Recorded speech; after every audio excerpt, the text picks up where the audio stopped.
Seorang wanita hanya berjemur sebentar bersama pria lain, dan langsung dicekik sampai oleh pacarnya karena suhu global memanas 100 derajat. Manusia yang terkena sinar matahari akan bermutasi menjadi monster. Hanya Su Chen yang bisa bergerak bebas. Ternyata dia kembali dari masa depan ke masa kini. Dia tahu setelah gelombang panas akan ada banjir besar. Selama 24 jam, suhu akan turun ke tingkat normal. Memanfaatkan waktu tersebut, dia mengemudi menuju universitas terdekat. Begitu masuk, dia bertemu dua penjara tapi diancam oleh orang-orang yang selamat di dalam. Mereka mengancamnya untuk menyerahkan semua barangnya. Dia mengeluarkan kaki ayam dari sakunya. Dia melempar barang itu ke tanah. Para penyintas yang sudah 4 hingga 5 hari tidak makan, bergegas berebut makanan. Namun, Su Chen hanya mengerjai mereka tangan menggerakkan joran. Ayam goreng itu kembali ke tangannya. Dia mengangkat senjatanya, mengirim 3 orang itu ke akhirat. Setelah insiden kecil itu selesai, dia segera menuju laboratorium ular di lantai 3. Karena lama tidak diberi makan, hampir semua ular di dalamnya. Namun ada yang sudah mulai bermutasi. Itulah target Su Chen kali ini. Di kehidupan sebelumnya, setelah banjir besar terjadi, ular raja itu berevolusi, menjadi makhluk mirip naga raksasa. Jika dia bisa menjadikannya peliharaan sebelum itu, ular itu akan menjadi bantuan besar di masa depan. Namun, saat dia mendekat, dia mendengar suara perkelahian di luar pintu.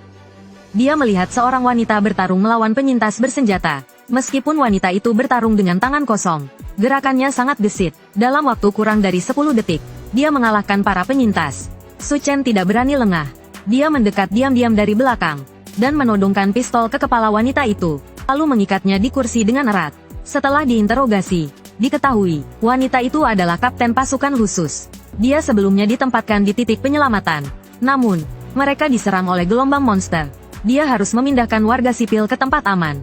Namun mereka kekurangan tenaga. Dia menduga ada tahanan yang melarikan diri ke sekolah ini. Dia masuk untuk menyelamatkan sandera. Dia meminta bantuan Su Chen. Su Chen tidak memiliki hati yang terlalu baik. Namun, ketika kapten mengatakan bahwa para tahanan telah menjarah banyak barang, dia langsung mengubah sikapnya. Menyelamatkan rakyat adalah tanggung jawab saya. Dari tas punggung 40 cm, dia mengeluarkan senapan sniper sepanjang lebih dari 1 meter.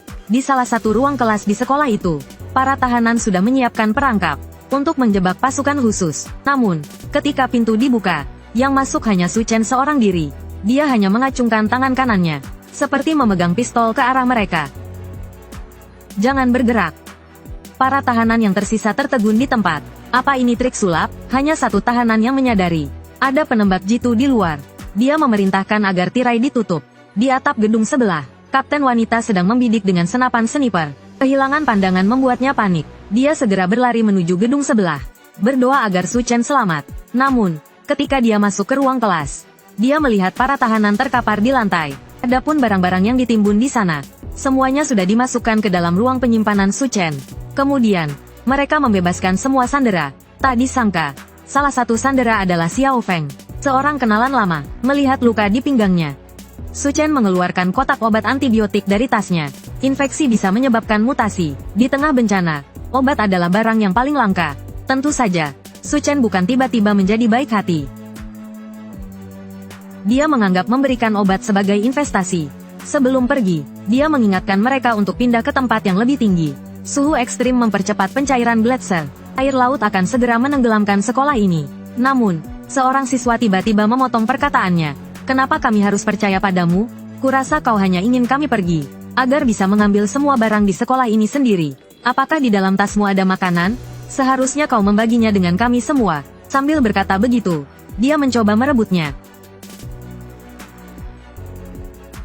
Su Chen tidak peduli padanya. Setelah berpamitan dengan Xiao Feng, dia meninggalkan sekolah. Namun, baru saja dia keluar dari gerbang sekolah, dia melihat seorang siswi yang melarikan diri dari atas gedung. Siswi itu diculik oleh pria dengan kawat gigi besi. Pria itu ternyata melihat Su Chen mengambil barang-barang. Serahkan semua barangmu. Kalau kau menyerahkannya, aku akan melepaskan gadis ini. Melihat Su Chen tidak bergerak, pria berkawat gigi itu mengetuk kontainer di belakang kren. Di dalamnya terdapat puluhan makhluk Huanmei. Makhluk-makhluk itu menyerang gadis tersebut hingga tercabik-cabik. Namun pria berkawat gigi yang berdiri dekat mereka tidak terluka sama sekali. Kau lihat, ini adalah teknologi yang dikembangkan oleh basis evolusi kami. Aku tidak akan diserang oleh monster. Su Chen hanya tersenyum. Kau memakan abu hasil pembakaran tubuh Huan Mei. Agar mereka menganggapmu sebagai salah satu dari mereka. Itu kau sebut teknologi? Pria berkawat gigi itu tampaknya tidak tahu rahasia ini. Dia langsung merasa mual dan muntah. Pada saat yang sama, Huan Mei yang selesai melahap gadis itu, mulai menyerang Su Chen. Namun, setelah menelan inti kristal Huan Mei, dia sudah bukan manusia biasa lagi. Dia mengeluarkan dua pedang dari ruang penyimpanannya. Bayangannya menghilang seperti hantu. Cahaya pedang melintas beberapa kali. Semua Huan Mei terpotong menjadi serpihan. Pria berkawat gigi yang baru saja muntah, masih tidak menyadari apa yang terjadi. Su Chen menggunakan kemampuan teleportasi ruangannya, dan tiba di belakang pria tersebut dengan kedua tangannya. Su Chen memegang kepala pria berkawat gigi, lalu menarik kepala beserta tulang punggungnya keluar. Suara pertempuran itu menarik perhatian kapten wanita keluar. Dia terkejut dan tercengang melihatnya. Su Chen melirik mereka sejenak lalu pergi begitu saja. Dia mengambil jalan memutar kembali ke laboratorium sekolah. Kali ini dia membawa seember besar air. Karena di kehidupan sebelumnya, ular raja berevolusi setelah banjir besar. Air mungkin adalah pemicu mutasi. Begitu ular raja masuk ke dalam air, tubuhnya mulai berubah secara kasat mata. Sayap mulai tumbuh di punggungnya. Namun, karena hanya ada satu ember air, ukuran tubuhnya jauh lebih kecil dibandingkan sebelumnya. Setelah selesai bermutasi, ia mencoba melarikan diri melalui jendela. Su Chen mengeluarkan pisau dari ruang penyimpanannya dan mengejar. Namun, dia meremehkan kekerasan sisik ular itu. Pisau yang digunakan langsung patah menjadi dua bagian. Aku akan memberimu satu kesempatan lagi. Pilih. Ular raja memberikan jawabannya dengan tindakan. Ia melilit tubuh Su Chen erat-erat, lalu membuka rahangnya dan mencoba menggigit. Namun, Su Chen hanya menggunakan sedikit tenaga untuk melepaskan diri. Dia memegang kepala ular raja dengan satu tangan, lalu melemparkannya dengan kuat. Aku dengar sistem saraf ular sangat kuat. Bahkan setelah kepalanya dipotong, mereka masih bisa menggigit. Kalau begini bagaimana? Dia merobek tubuh ular itu menjadi dua bagian. Kalau aku memakannya, aku bisa mendapatkan sebagian kekuatan ular raja. Dia bersembunyi di gedung kosong untuk mulai memakan ular itu. Banjir besar telah datang. Kemampuan yang ia peroleh akan berguna. Selain tumbuh sisik kecil di permukaan kulitnya, dia juga mendapatkan kemampuan bernapas di bawah air. Kecepatan berenangnya jauh melebihi manusia biasa. Namun, kemampuan ini lebih bersifat pendukung, dan akan segera kehilangan fungsinya. Abu vulkanik menutupi langit.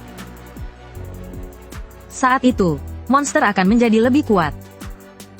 Setelah banjir besar, beberapa kekuatan besar muncul di Sangdu, seperti Ratu Ular Raja di utara, dan suku pemakan manusia di selatan, serta si penghancur tengkorak di timur.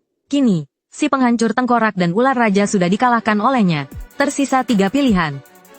Ratu mayat yang misterius, atau dia memutuskan untuk menghadapi Raja Tikus di Universitas Teknologi.